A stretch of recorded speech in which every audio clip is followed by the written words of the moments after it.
Hi everybody, just before we start this week's show, we wanted to let you know we have a very exciting guest on. It's none other than the undercover economist himself, Tim Harford.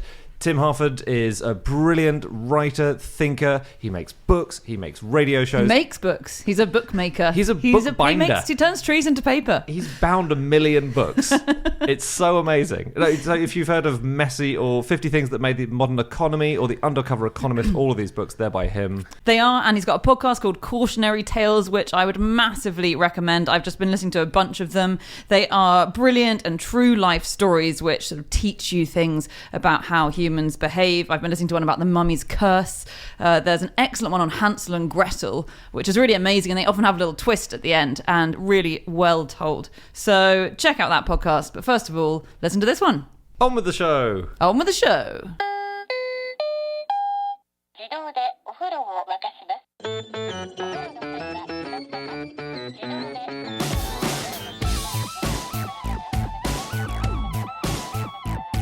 Hello and welcome to another episode of No Such Thing as a Fish, the weekly podcast coming to you this week from 4 top secret, underground, undisclosed locations. My name is Anna Toshinsky and I am sitting here today with James Harkin, Andrew Hunter-Murray and our very special guest, Tim Harford.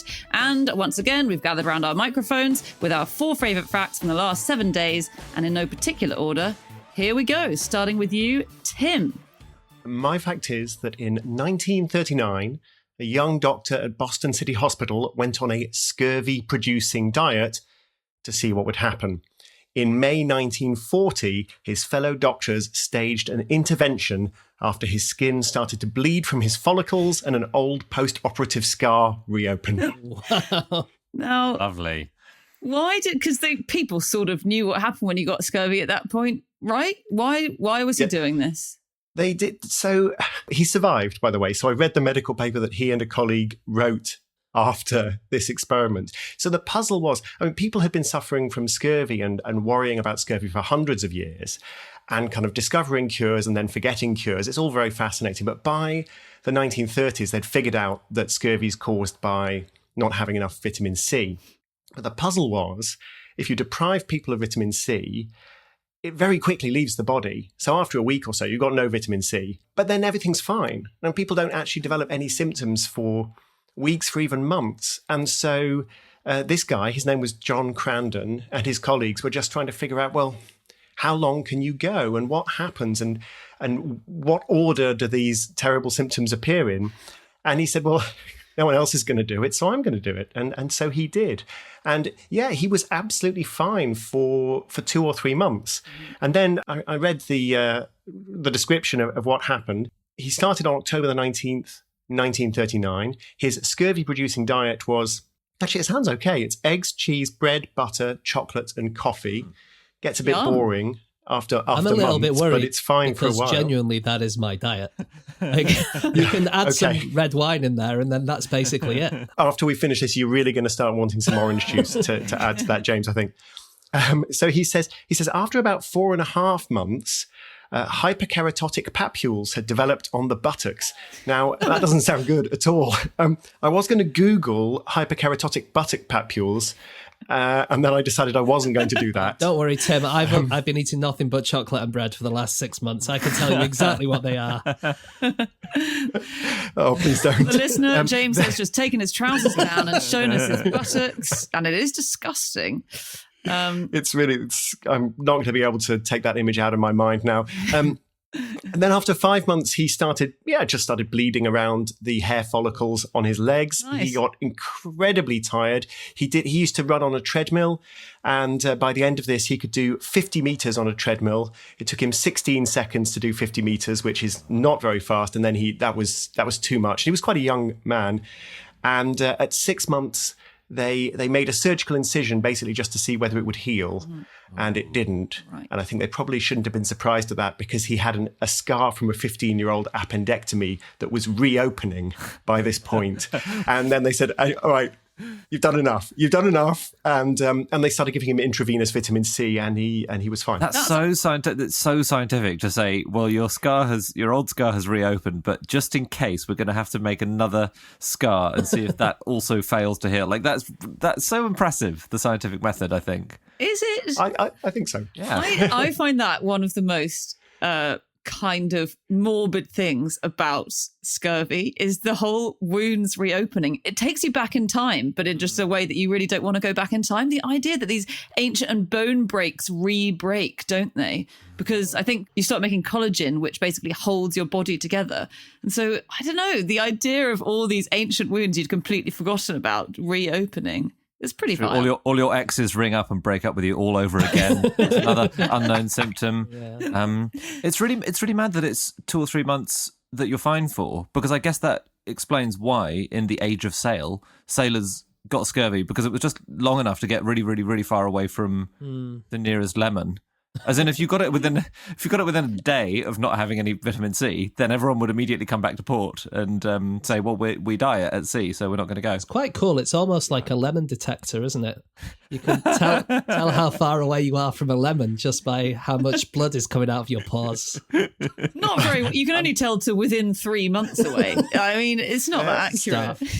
There are easier ways to detect lemons, and actually, are there? It's difficult. This is. I mean, the reason I got interested in this is because I discovered that Scott of the Antarctic suffered from scurvy. It's controversial as to whether his final mission was affected by scurvy, but certainly earlier missions were, and some of the people he went to, who tried to get to the South Pole with, were affected by scurvy. And I thought, hang on a minute. He's a British Navy captain, and didn't the British Navy figure all this out in 1747? James Lind famously did this, the first ever randomized controlled trial, people say, and discovered that you could prevent scurvy with lemons. And then they started calling British sailors limeys because they used to have lime juice. And so what happened? How could the British Navy forget this? And it is partly because it's not a very good lemon detector. It turns out there's vitamin C in almost everything. You have to work quite hard. I mean, James is doing this hard work. You have to work quite hard to completely deprive yourself of vitamin C. So people get confused. So basically, the signals get very mixed. And what Andy was saying about these sea voyages, another reason the British Navy started getting confused is because they switched to steamships. And so they were still taking a remedy for scurvy that turns out wasn't working. But because they were all on steamships travel quite quickly. They have to refuel. Every time you refuel, you take on fresh food. And so they were sticking to this cure for scurvy they thought was working. It wasn't working. It didn't matter because there wasn't time for anybody to develop scurvy. And then suddenly these Arctic and Antarctic explorers all started coming down with scurvy, and everybody got monumentally confused at that point. Interesting. So the lemons and limes don't really work that well. Is that what we're saying? So there's two things. One is that limes, although they're more acidic, have less vitamin C in. So they still work. They used to be using Sicilian lemons, and they're really juicy and got loads of vitamin C. And then they switched for geopolitical reasons to West Indian limes, right. and that they're less effective. But the other thing is vitamin C is destroyed really easily. It's destroyed by contact with copper, and a lot of these ships had copper vessels. It's destroyed by contact with sunlight. It's destroyed by heat. And so you had this sort of old lime juice that was going a bit rancid, and there wasn't any vitamin C in it anymore, but people were still taking it. And so then when they started taking lime juice on Arctic expeditions and it didn't work, they lost faith, and they started there. And at the same time, there's germ theory being developed, and they started going, oh, maybe scurvy's nothing to do with lemons and limes at all. Maybe it's to do with some kind of germ that we can't see, which of course was completely up the wrong tree. It's just crazy when you read about the history of scurvy, how early on they suggested that citrus was a cure, and how many hundreds of years they skirt around it, and sort of just like, yeah, I think it is, and then go, actually, maybe not. It's so frustrating because it's so easy to sort out once you definitely know. But I found, and it's really quick. Scott, one of the people on his expeditions who got scurvy was Shackleton, which I didn't know that they did an expedition together. But and there was a bit of bad blood. They didn't like each other. Well, there's quite a rivalry. Indeed, there seems to be a bit of a conspiracy theory that maybe Shackleton wasn't that ill and Scott sort of kicked him off the expedition because he wasn't really getting along with him. Shackleton was like the fun, spontaneous one, wasn't he? And Scott was a bit more the serious bore. Really? What? So Scott said, "Oh, you're far too ill. You've definitely got scurvy." And Shackleton was like, "Well, I haven't even got any hyperkinetic papules. The point where Shackleton pulled down his pants to display his buttocks and said, have a look at this. That's when he got chucked off the expedition. You're going home. Guinea pigs get scurvy. Do they? Yeah. Ah. Because Does that mean if I eat guinea pig, then I would not get any vitamin C, do you think? I think if you eat a healthy guinea pig, you'll be fine. Because I know, James, that as well as the diet you I have eaten earlier, guinea pig. I'm just... but you occasionally have guinea pig mince on your bread and with your coffee. No, because they can't make their own vitamin C, and we can't do that either. And there's this weird club of crap animals, including humans, which can't make their own vitamin C. So it's fruit bats, guinea pigs, some of the apes, and humans are the ones that can't do it. Every other animal doesn't get scurvy because they can just generate vitamin C, I guess, from internally. Somehow they're generating it. Yeah. Like we generate, we basically what a vitamin is the things that we need from our diet because we can't generate them, and everything else we can generate. And I suppose these animals can, but maybe we should form that club with those guys, like a really sad rejects club. Like, what's that club called of sort of men who've decided that they've abandoned women because women hate them? Incels. This could be the new incels. Yeah. Us, fruit bats, guinea pigs. I'm just a bit worried the guinea pigs won't let me in because I've just admitted that I once ate some guinea pig. It turned out to be really important. So people were being confused, as Anna says, just getting confused about scurvy and what causes it and how to cure it for centuries. And they keep sort of figuring it out and then not figuring it out and getting confused and forgetting. And then finally, in 1907, these two Norwegian scientists, Holst and Fröhlich, figure out that guinea pigs also get scurvy, which is this absolute breakthrough moment. And then once you can do that... Tom, how can you tell that a guinea pig has scurvy? Is it because it can only run 50 metres on its little ball? That must be it. That and the papules. I think it's those two things.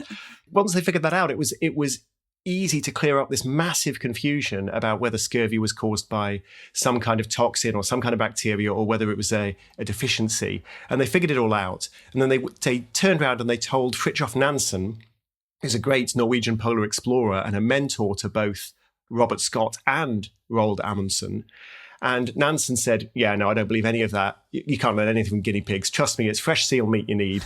And so he basically told them to bugger off. And both Amundsen and Scott then went to the Antarctic a year later, and Scott's whole crew probably got scurvy. If there was ever a lesson to listen to the scientists, people, it really is the history of scurvy. It's wild how much people ignored them. So the reason that this is all puzzling is because the story that randomized controlled trials nerds tell is that in 1747, this guy, James Lind, who was a surgeon on the HMS Salisbury, figured it all out. That's the story they tell. And he did sort of run a controlled trial. He had a whole bunch of sailors who had scurvy. He gave two of them a quart of cider a day, which sounds quite nice, but it's not going to work. He gave two of them 75 drops a day of sulfuric acid. He gave two of them vinegar, gave two of them a paste of garlic, mustard, horseradish, and aromatic plant extracts, which sounds like it might be nice. But none of that worked. But he gave the last two oranges and a lemon each day for 6 days. And at that point, they made a complete recovery. Unfortunately, that was the ship's entire stock of lemons. So it was unfortunate for everybody else. But the weird thing is that even James Lind, I mean, you would have thought, okay, brilliant. You ran a randomized trial, you figured it all out. Perfect. But then he published this book all about how to cure scurvy, which had this write-up of this trial, but had loads of other stuff about, like maybe it's excess sweating, or maybe it's to do with ventilation, or this or that. It's the whole, who can say? I mean, it was bizarre what the conclusion he came to. And in the end, he said, anyway, my cure for scurvy is lemon juice that's been boiled into a syrup, preserved under olive oil. And it turns out that doesn't work, because if you boil lemon juice into a syrup, you've destroyed all the vitamin C. So he runs this randomized trial. He doesn't understand what he's done. And then the conclusion he draws is this completely ineffective remedy. And there you go. That's science, 1747 style. I just That's can't how believe stupid they were. that one of the groups was given sulfuric acid, which feels you could literally give the other group American cheese and white bread, and they're going to do better than the group you gave sulfuric acid to, sure. Yes. Throatless Jimmy, we call him. Yeah. I really like the old theory about how to cure scurvy, which was to bury yourself in soil. I think that was such a good idea. It's such a, it really does make sense because you were getting scurvy when you were away from Earth, right? You were on the water. You were thousands of miles from a lemon. You're going to get sick. And so what was obviously the thing that you were missing? You were missing dry land. And so they used to just bury people up to their neck in soil and think that this would make them better. So funny. It's such a good idea. And what they would do is they would take boxes of earth with them on the voyages, and if someone got sick, they would bury them on the ship in the earth. There was one captain called Thomas Melville who found that it actually worked, and it made people feel better. But he was feeding people vegetables while they were in the earth all the time. Oh, no. Probably the earth thing, though. It's so good because it means you can also, as well as getting vegetables, you can disguise your ship as a small island. And so you can sneak up on other ships undetected because they just see a load of soil. Well, they see a load of soil, don't they? Yeah. Yeah. Clever. Get a donkey, a little windmill. Palm tree, maybe? Yes. I'm just thinking my idea of my idea of desert islands is more like palm trees and hammocks, not donkeys and windmills. A donkey and a windmill. And that famous cartoon trope of someone on a desert island. How can you tell they're on a desert island? There's a donkey and a windmill. Yeah, it's a classic.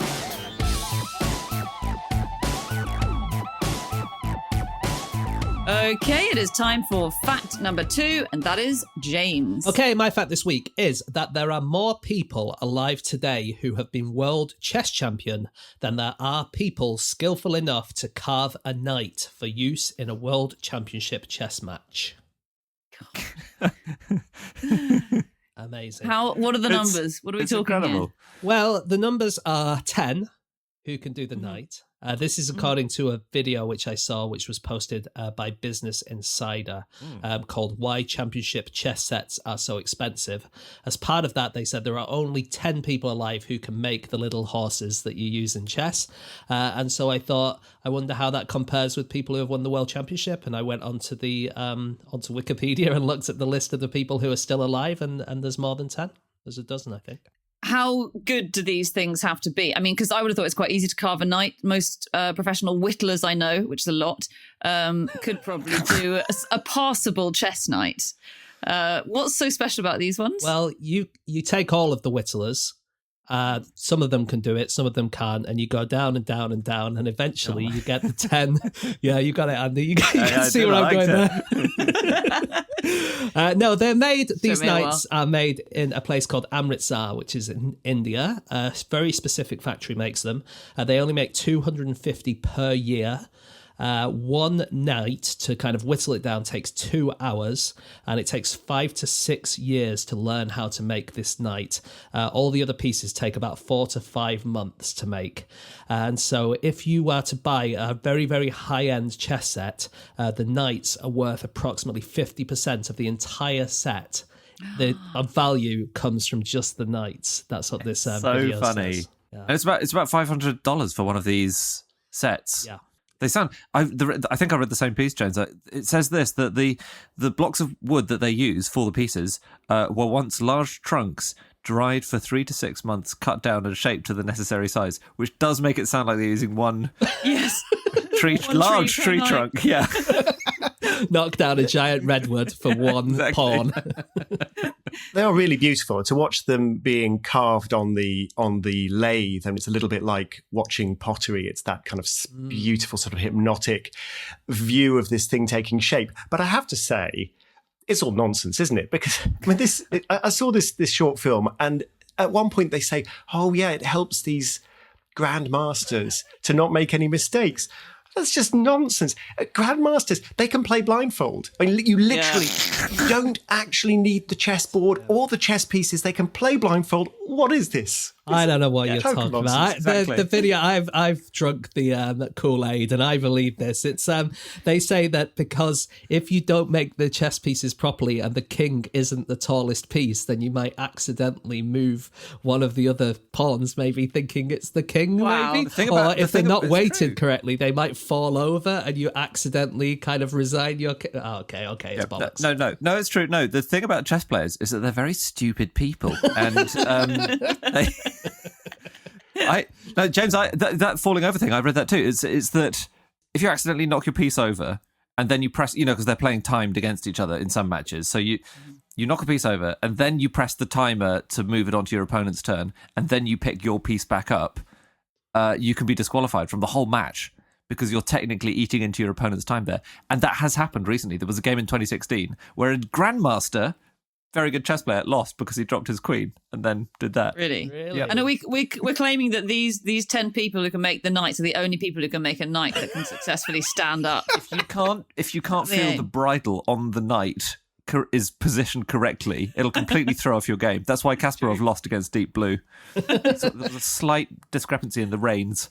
I want to see the chess grandmaster's rant when he, like sort of a tennis player with a broken racket, when he seizes a knight waving at the umpire. What the hell is this shit? I would love to see these artisans, these craftspeople from Amritsar. I would love to see them wrestle with classic Prussian wargame chess crossovers, because there are some amazing kind of chess mutations from a few hundred years ago that I think would pose a real challenge. So any of you have heard of Grosses Königspiel, which is a 1664 chess variant? Well, I mean, you can play with a number of players. There's a 6-player variant. The board looks a bit like a snowflake. But the 8-player variant, I think, would give Everyone gets very sensitive in that game, don't they? Yeah, no one wins. It's just a tie at the end, regardless. So the 8-player variant has 240 pieces. It has pieces including the king, the marshal, the colonel, the captain, the chancellor, the herald, the chaplain, the knight, the courier, the adjutant, bodyguards, halberdiers, and there are private soldiers. And 240 pieces in total. But that is nothing. The Duke of Rutland's chess variant has the concubine, which is a rook-knight mix. And even that pales into insignificance compared to the game that was developed by Johann Christian Ludwig Helwig. He was alive in the sort of late 1700s, early 1800s. He was a successful academic. He taught maths to Gauss, the most brilliant mathematician of all time. Actually, in fairness, he sort of said to Gauss, to be honest, you don't need to bother turning up to the lectures because he seemed to have it all sorted. He collected so many insects it formed the heart of the University of Berlin's Museum of Entomology. And his chess variant, which is called Kriegspiel, which means war game, it includes the elephant, which is a rook-knight combo, the jumping bishop, which is a bishop knight, the jumping queen, not to be confused with the dancing queen of ABBA fame, that's a knight queen. It contains 40 pawns, 4 rooks, 4 bishops, 30 knights, work on that one in Amritsar, 6 queens, 5 jumping queens, 8 jumping bishops, and 7 elephants. And the board is up to 2,000 squares. And what move does the partridge in the pear tree make? That's the hardest to carve, actually, the partridge.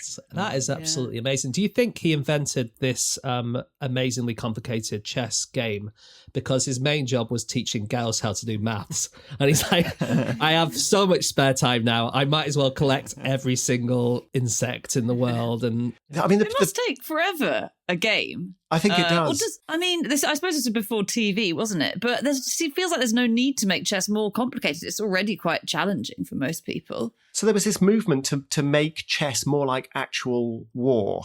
Because chess is quite stylized, really. I mean, you're not going to learn that much about military tactics from playing chess. So this is a Prussian thing. They're trying to teach their young officers how to make decisions on the battlefield. And so there's this tendency towards more and more complex versions of chess. And in the end, they kind of went to these war games or role-playing games, but you've got different pieces, you've got different terrains, and they're trying to train people how to make military decisions. It's good. I think it's really good, because I do think that, war game exercises are good up to a point, but there are never enough concubines.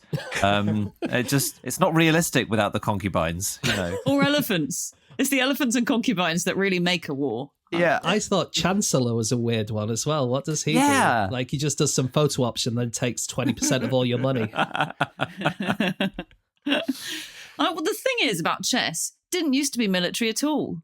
And I don't think it should be. It used to be sexy.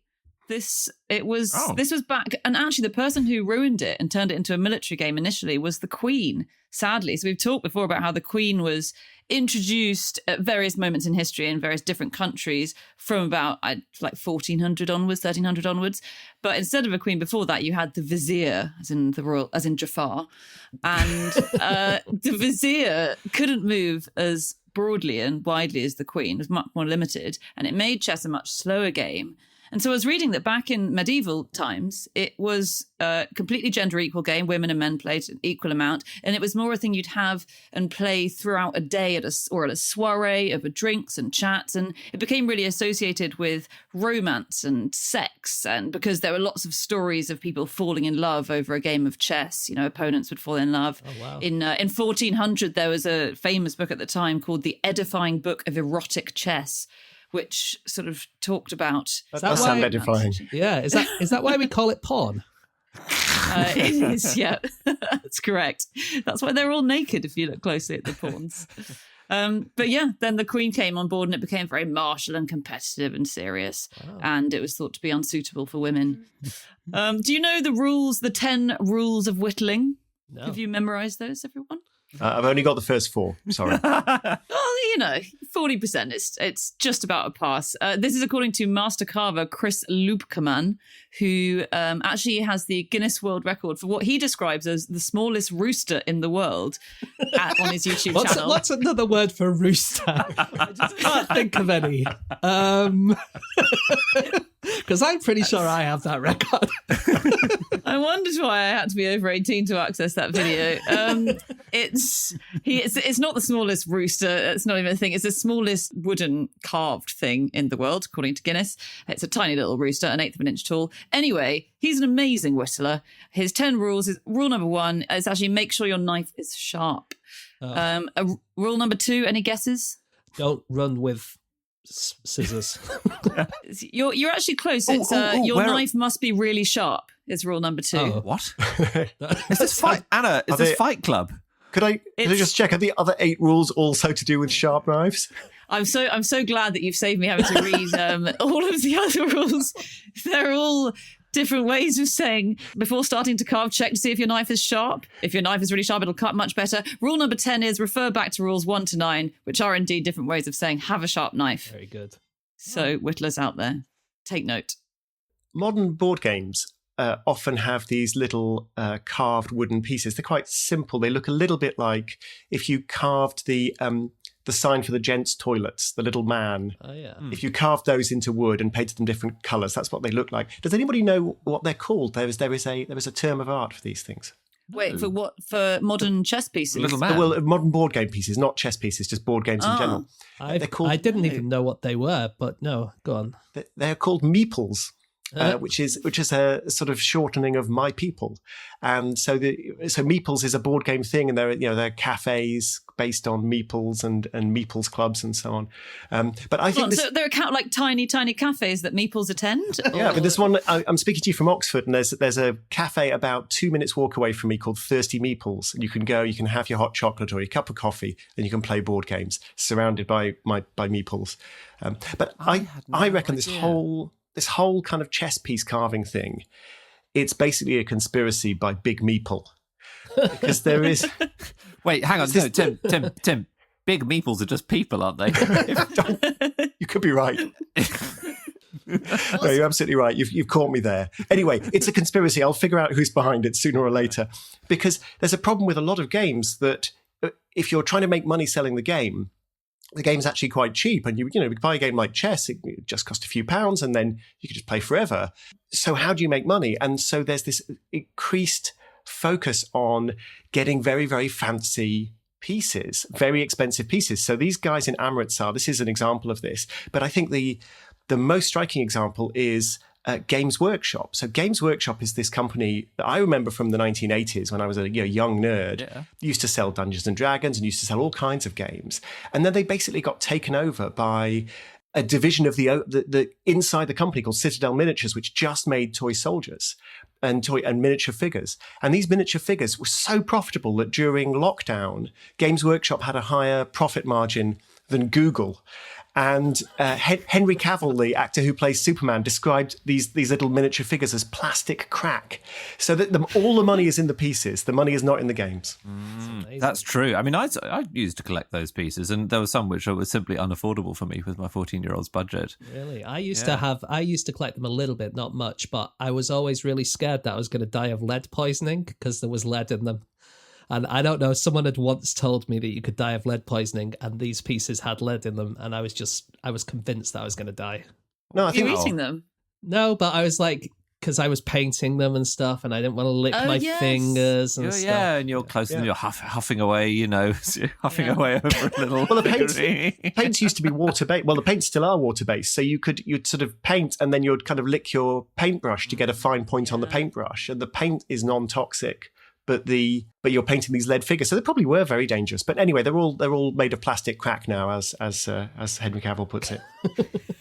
You're all a bunch of crackheads. It's the least cool kind of being a crackhead. And being a crackhead isn't cool, I want to emphasise, but this is even less cool. It's so annoying when people tell you that. So, just like you were saying, James, with the lead and the paint and the danger thing. I always remember my friend Christopher when I was about, 18, telling me that if I kept drawing on my hand, I'd die. Yeah. Because the ink would get into my bloodstream somehow. And I just wanted to say a big old fuck you to Christopher. I've been writing notes on my hand since then, and I'm as fit as a fiddle. Yeah. I don't know. I think that explains something about that. It could be like you conceal. It could be a John Crandon thing. It could be just a matter of time. You're fine, and then suddenly pustules and you drop dead. Here's one thing on people who carve wood for a living. Oh, yeah. You guys, I'm sure, have heard of Grindling Gibbons. Oh, yeah. Yeah. Who hasn't? But just for anyone who's... It's a horrible thing you do to great apes, isn't it? It's actually been outlawed in most places. It's such a weird name. You're right. I think he was Dutch. He's the most famous wood carver in history. And I know that he's quite an obscure figure now, but in the late 17th and early 18th centuries, he was catnip. He's all over the UK because he worked in England mostly. There are these incredible wood carvings. I've seen some of them, and they're amazing. As in, he could do the fuzz on a peach, but carved in wood. You know? Wow, really? He's called the Michelangelo of wood by some people. And yeah, by his mum, who he lives with. Anyway, one of his crowning. He was extremely famous. It's not fair. Why would somebody who whittles be regarded as less admirable than someone like Michelangelo who works in stone? It doesn't make exactly. Get this. Could Michelangelo do this? I bet he couldn't. In 1690, he made a wooden cravat. I have a wooden bow tie. It's completely different. Is it?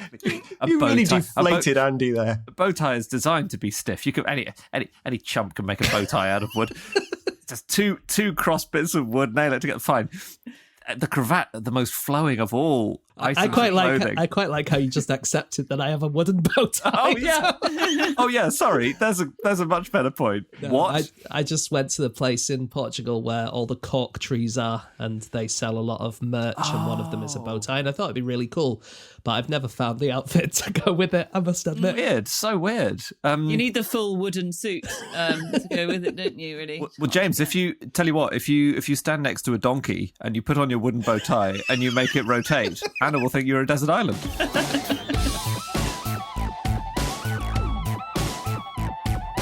Okay, it is time for fact number 3, and that is my fact. My fact this week is that in Ecuador, cleaners are people who rub you down with stinging nettles.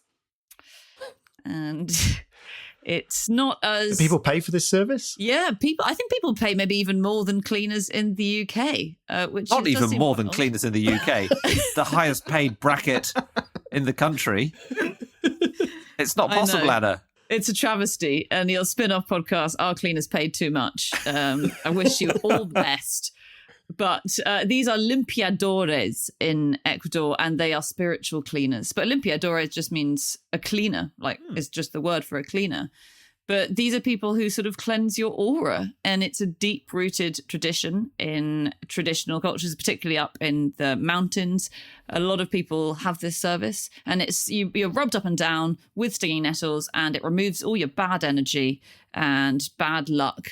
and it hurts quite a lot. And that just shows that it's working, apparently. Is it like cleaners in the UK where they come around, they sort of do an initial site visit of your aura and they say, well, this aura probably is going to need about a couple of hours a week, I'd say. Maybe 2 visits, actually, because it's prone to become disgusting quite fast. Yeah. Is it like cleaners in the UK where when they whip you with nettles, they sometimes miss the corners? Yeah, and you're too embarrassed to say anything about it because you don't want to make a fuss. But so I just whip my own corners. Anyone else got any complaints about their cleaners? This very first world problems little interaction we're having now? No? Okay. So I think with these guys, they're professionals, the best ones. They don't miss any spots. And in fact, they have an extra service where if you're actually ill and you go to, again, Olympia, a service, then they have a diagnostic tool first where you get rubbed with an egg and a dead black guinea pig. And that... Did it die of scurvy? Yeah. What? Egg and a dead black guinea pig? Yeah, and somehow that diagnoses the problem. Then you sort of inspect the... The egg is weird. Obviously, the guinea pig. The guinea pig makes a lot of sense. So this nettle stuff could it have helped? Like, nettles, are they good for you or not? I don't, not in this way. It's just it's a traditional herbal treatment, very popular, but it is still used quite widely. So even in hospitals in the big cities in Ecuador, apparently doctors will let these limpiadores work alongside them. And, so the doctors will give the conventional treatment and then will accept that the patient will also ask for a rub down with the nettles. I think it is good for you. I think a little bit. Yeah, I read something that if you rub nettles onto an arthritic thumb, the nettles will sting you, but you may get some relief from the arthritis. There are quite a lot of claims. Yeah, is that... I don't know how much has been scientifically proven, but that's not to say it doesn't work. There was a person who died of nettle stings. I found one. This was a tree nettle in New Zealand called Urtica ferox. Urtica is like the family of nettles. And apparently there was a lightly clad hunter who died 5 hours after walking through a dense patch of nettles. We don't really know what happened to him apart from that. I guess it could be anaphylaxis. You can get that through nettles. But yeah. And apparently this nettle in New Zealand, according to Maori folklore, one of their kind of gods, Kupe, kind of used them to hinder pursuers when he stole their wives. So he would steal their wives, he would run away, and he would throw down nettles so that people couldn't follow him. No, I'm feeling more guilty about something I did at primary school. I've actually never confessed this to anybody, but just between the 4 of us. So a friend of mine, I've got very vague memories of this, but a friend of mine and I decided that for some reason we were going to set a nettle trap, which I now realise could have been fatal. And this nettle trap involved, we got some nettles and we just put them somewhere on the playground where somebody might find them. And then I think my friend said, oh, they only sting you on the edge. I don't know if that's true or not. And we thought, but maybe people won't, I don't know why we thought this was a good idea, but we thought maybe people won't pick up the nettles and they won't be stung. So we then we wrote a little note that said, please touch these leaves. and then my friend is like, but they only sting on the edge. So then we added, please touch these leaves on the edge. I don't know if there were any fatalities, but I'm burdened by guilt. What a genius ruse. You're a master criminal. I assume the entire school fell for it. Yeah, there's just no trick there, is there really? It's like, you're not trying to disguise them as anything or anything like that. It's like literally straight on the nose. Please injure yourself with our trap. Put hand in mouse trap. I love that. I'm sure in the course of your research, you guys came across the World Nettle Eating Championships. No. Oh, it sounds really crazy. Well, they happen in Dorset, of course, very near Bridport, which we've mentioned before on the podcast has the world's only thatched brewery. But we don't. There's no time to rake over that old wound. So it's basically, it happened at a pub called the Bottle Inn until 2019, but the pub's been closed lots on and off. But it is happening this year. It's moving to a farm nearby, and the competition closed is because of nettle-based fatalities, hasn't it? Shut down by health and safety at this point. So the farm is taking the reins this year, which is great. The measure is by length. That's how you measure whether you're successful at eating nettles or not. Is how long in feet of time. You can eat. Oh. No, as in literally. Got it. How many feet of nettles you can eat. So that And so it's the length of stalk that remains after you've stripped all the nettle leaves off it and eaten. Or do you work your way down like the side of a road and just eat as many nettles? I understand it's the stalk, because I understand it was originally two farmers got into an argument about who had the biggest nettles, and and they said, if you can grow a longer nettle than I've got growing on my farm, I'll eat it. Yeah. And so I think that the idea is you strip the leaves off and then it's the stalk that remains is your measure of nettles. It's really painful. I think that argument was about more than... I think that was about the length of the farmer's roosters. I mean, when I encountered this, I thought, oh yeah, competitive nettle eating, it's crazy, but it's like, the competitive chili eating or the competitive hot dog eating or so on. So it's like, how many can you eat in 1 minute, or how many can you eat in 3 minutes? But it's how many can you eat in an hour? You're going to spend an hour eating nettles. And it's too long. It doesn't count if you don't keep the nettles down. And there was one guy a few years ago who was way ahead. And at 57 minutes, he went to just threw up in the pub car park and he was disqualified. Can you imagine? It's the winner, the all-time record winner, is called Philip Thorne. Oh, now nettles don't have thorns, admittedly, but it's close enough. It's close enough. Yeah. His record, 104 feet. So impressive. Which is long. Do you know what's I find most amazing about that is what it says about the human capacity to improve. Because about 10 years before he got the record, which was in 2018, the winner of the same competition ate 48 feet of nettles. Now, in just a decade, Phil Thorne has more than doubled that. How have humans got so much better at nettle eating in the space of 10 years? That's like if in 10 years' time we can do the 100 meters in 4.5 seconds, isn't it? Exactly, yeah. Well, get Phil Thorne in the 100 meters. So put some nettles at the end, at the finish line. You're not allowed to cook them, I guess, right? You just have to you eat them raw. Yeah, they're raw, freshly picked. Your tongue goes black from all the iron in them. It's painful, apparently, almost immediately. Within 20 seconds, it's very painful. And you then only got another 3,580 seconds to get through. It sounds horrific. I don't know how people do it. Yes, and you're not allowed to bring your own nettles. And you're not allowed to bring any substances that might numb your mouth. Although I'm sure some people have been tempted to try and smear Vaseline on, I don't know. Yeah, because I just thought of a trick, but then I only thought of the trick after you told me the thing you're not allowed to do. So that's not going to work. But I think... from memory, in Hawaii, I think the nettles don't have stings on them. I think. So you turn up wearing your lei with your sun hat on in your tropical shirt. Where have you come from? Just Exeter, I think I have a feeling. Or smuggling some broccoli or something and say, "Oh no, it's definitely nettles." I think that they might have evolved to have no sting because they don't have any animals that eat them or something. Oh, really? So they don't need to repel. That's amazing. Interesting. What you can do at the Nettle Eating Championships is drink. You can either drink water or you can drink beer. I don't know if it has to be beer sourced from a thatched brewery or not. I guess it's going to be cider now that it's a cider farm. Cider is allowed. Cider's allowed. Sense. Because... I think that would help. Go on. So in fact, as we're talking about incredible moments in the history of nettle eating, in 2019, the women's winner, Lindy Rogers, I don't know why the competition is divided by sex. I have no idea. But there's a men's and a women's championship. The women's winner, Lindy Rogers, had an incredible Fosbury flop moment because she dipped her nettles in cider. Inside her or inside? Sorry. I mean, first of all, that's disgusting. Second of all, I feel like it would hurt just as much. Absolutely.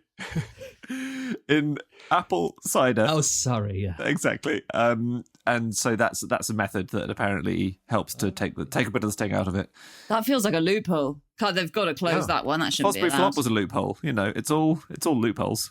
It's all loopholes from here on in. Yeah. Wow. So in the First World War, the Germans were encouraged to collect nettles. Can you guess why, maybe? Ammunition shortage is really biting. We're just going to have to thrash the British with our nettle bundles. Were they planning to steal everybody's wives and then throw the nettles down to foil the pursuers? Very good. Just setting a nettle trap in the playground, taking literally a leaf out of Tim's book. Bitte touch and see here. No, it was to make uniforms. So you can take the stalks off nettles and you can make kind of material with it. The Montfort University in Leicester have got a thing called the Sting Project, and they've been trying to find things that you can do with nettles. And one of their team, a designer called Alex Deere, has invented underwear that's made from nettles. They made a pink camisole top and pants made from nettles, and according to Alex Deere, they said it is quite a hairy fibre, so you probably wouldn't want all of your underwear made of it, but we are trying to make a point of what is possible with this plant. Wow. Doctors. You'd want to dip them in cider, wouldn't you? Or have sex with someone who wears dock leaf pants, maybe. Oh, James, come on. You know that's a myth. Don't propagate it for the kids. Some myths are nice, Anna. Some myths are nice. It's good. It takes your mind off the stinging agony when looking for a dock leaf. So I maintain there's a placebo effect. I go to the dock leaf eating championships, and I got to say, my record is pretty strong. Have you guys heard of the hornet ordeal? This is the Elgeyo people in Kenya do this. No. This was an article by a guy called F.B. Wellborn who underwent the initiation. He was Kenyan. And what it is that boys are forced to crawl through tunnels made of stinging nettles. And then once you get out of this tunnel of stinging nettles, then you have the nettles rubbed on your genitals. And then you have live hornets dropped on your back. And the reason that they do all this is that the nettles are there to prepare you for the hornets. So like the pain is to prepare you for the hornet pain. And then the hornet pain is there to prepare you for the circumcision that comes straight afterwards. Wow. I think the World Nettle Eating Championship should go for this. So after you've eaten the nettles, then the hornets. And then that would explain why there's a separate category for men and women. How is the circumcision contest judged? Is that by length? How's that working? I haven't worked out all the details yet. Wow. That sounds really horrible, James. Yeah, no, it is. What does the circumcision prepare you for? Life as an adult. Oh boy. It gets worse. Dealing with a bloody council.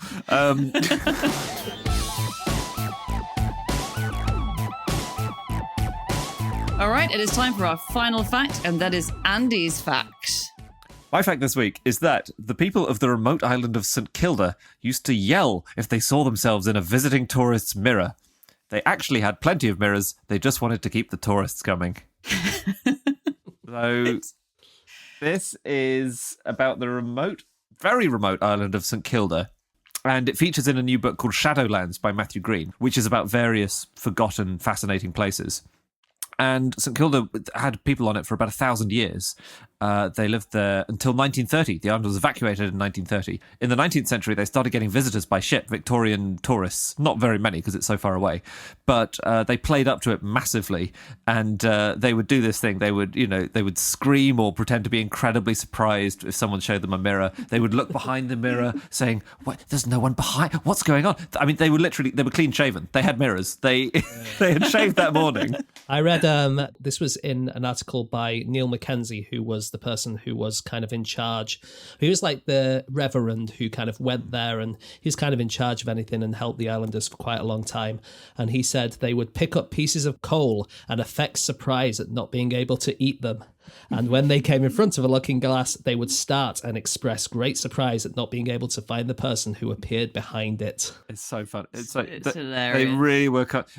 Sometimes they would go on aboard a yacht, a visiting tourist yacht, and they pretended that they thought all the brass on it was gold. They said, "Oh, you've got all this gold. You must be the richest man in the world." And they knew about brass. They were hamming it up. Yeah. Did it work? Were there tourists flocking to St Kilda to see these people be amazed at their own reflection? Because it's hard to get to. I don't know if I'd take a holiday. Flocking. It didn't become a major tourist economy, which is why the island economy fell apart and the place was evacuated in 1930. But they were doing their best to keep some money coming in. Yeah, apparently, according to Mackenzie, they would, all the time when they were doing this, they'd be talking to each other in Gaelic, and they'd be saying, if we seem to be paying great attention and make them believe we are simple, they will be sure before they go away to give us something even better. Yeah. So they would just do this, and they thought if they kind of make them think we're stupid, then eventually we'll get some really awesome booty from them. Yeah. Smart guys. Yeah. So what I'm trying to work out what they were pretending to be, so is it that they're pretending that they thought they were vampires and were surprised to realize that they weren't actually vampires? The mirror. They were surprised. Oh, I thought I didn't leave a reflection in a mirror because I was a vampire. I didn't realise I'm human after all. That would surprise you. That's what it was. And that's actually why the island broke down. Everyone was scared off. One of my favourite short poems is by John Hegley, and it has the title, A Vampire Considers Buying a New Mirror. And the poem is simply, on reflection, no. Brilliant. Very nice. That's really good, isn't it? It's also a good one to be able to memorise. Back myself to remember that. For the school, recitation competition. Yeah. Well, I was trying to look it up. I saw it about 25 years ago, and I was trying to look it up somewhere, and I can't find it on the internet. And then I thought, I can actually remember that joke. That's fine. It's held fascination for people for hundreds of years, hasn't it, St Kilda? People have been visiting it. And it's over 100 miles off the coast of Scotland. And it's a rocky ride to get there. And it's quite unclear when people have lived there and when they haven't. But there was definitely a society established by the 16th century. Wasn't there? That's when we know that there was like a community of people who were living there successfully. So it's not like it's been populated forever. And then people have travelled there ever since. There was the first proper account of the islanders was written in 1698 called A Late Voyage to St Kilda, which I still don't know what he meant by late. I don't know if he meant to go 10 years earlier. No, he died about 5 years earlier. Anyway, this is a writer called Martin Martin. And Brilliant.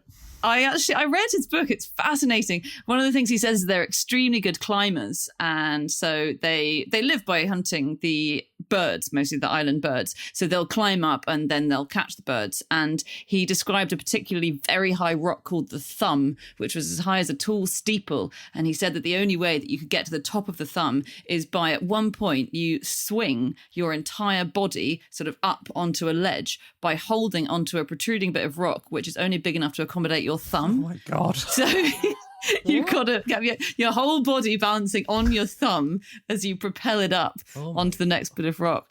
Quite impressive. And then the person who swung his way up there onto the Thumb drops a rope down and hoists the others up. And then that person gets an extra 4 fowl at the end of the day for his achievement. That's in the birds, right? Because that's what the people of St Kilda mostly lived off, birds and stuff. Yes, birds and poo, of course. So it's left ambiguous. Why wouldn't they just leave the rope up? It takes a lot of the fun out of it, doesn't it? It is such a fascinating place, and it was unbelievably inhospitable, and it's amazing that people managed to scratch out a living there at all. So sometimes it would just rain for 3 weeks without stopping. Not once. It would just rain for 3 weeks on end. There was once in fairness, in Bolton or even in Manchester. I think I could survive that. All right. There was once a storm that was so fierce that everyone on the island was left deaf for a week.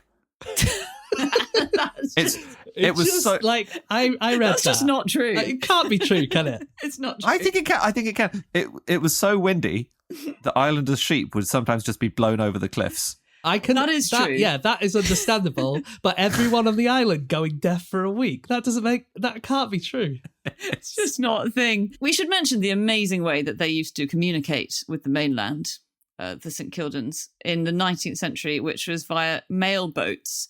They didn't have a postal service until the early 20th century. And so they would just get a letter, write it, pop it on a homemade mail boat, like a hollowed out bit of wood with a little tin placed inside into which they'd put their letter.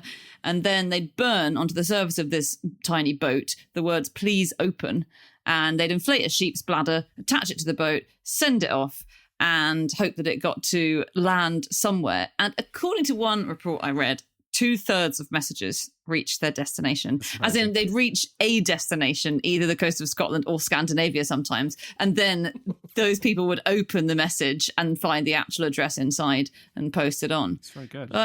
It's roughly the same strike rate as the Royal Mail at the moment, so... Yeah. That's really cool. Pyrography, it's called when you burn words onto bits of wood. It's kind of a subsection of whittling. I don't know if you came across it in your whittling research. Oh, yeah. It used to be a very male-dominated area, and then in the turn of the 20th century, there's a Melbourne architect called Alfred Smart who invented a new way of pyrographizing, a new type of pyrography. And the way that he did that, he had a pencil with like some fuel attached to it. And so you could change the amount of fuel that came in and out. So you could start doing shading and stuff like that and do amazing patterns. And then it became a kind of a relatively, not very common, but a relatively common hobby for women in the start of the 20th century. And I was reading about someone called Jo Schwartz, who's a wood burner, and she is the first person to ever teach wood burning in Antarctica. I mean, it's right down on the list of survivability skills, isn't it? Especially in a continent with no trees. But, she's got a record, so...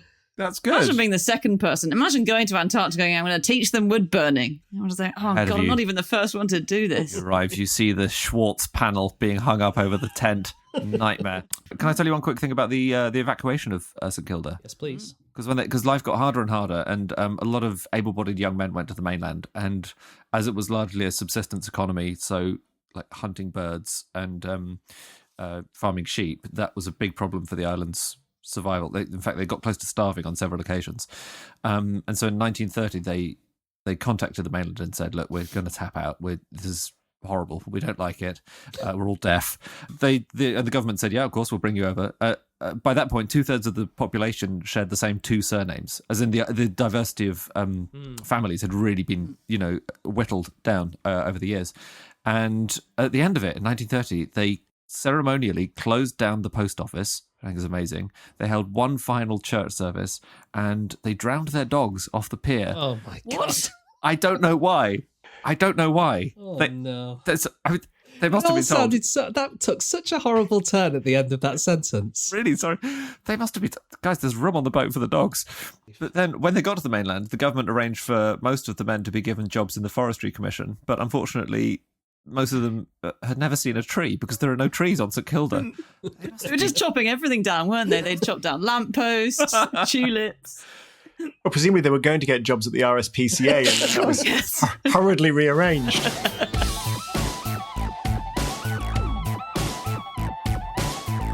That's it. That's all of our facts. Thank you so much, everybody, for listening. Thanks so much, Tim, for coming on. If you want to get in touch with any of us, you can find these guys on Twitter, I believe. James, you're on... That's James Harkin. Andy. At Andrew Hunter M. And Tim, have you fallen prey to the scourge that is Twitter? I'm Tim Harford on Twitter, but I don't really pay any attention. People should just listen to the Cautionary Tales podcast instead and not tweet me. Great. So if you want to be completely ignored, then tweet at Tim Harford. But do definitely go and listen to his Cautionary Tales podcast. It is brilliant. And if you want to know anything more about this podcast, No Such Thing as a Fish, go to nosuchthingasafish.com, where you'll find all of our previous episodes and any other interesting news about us. Okay, that's all for this week. We will see you again next week with another episode. Goodbye.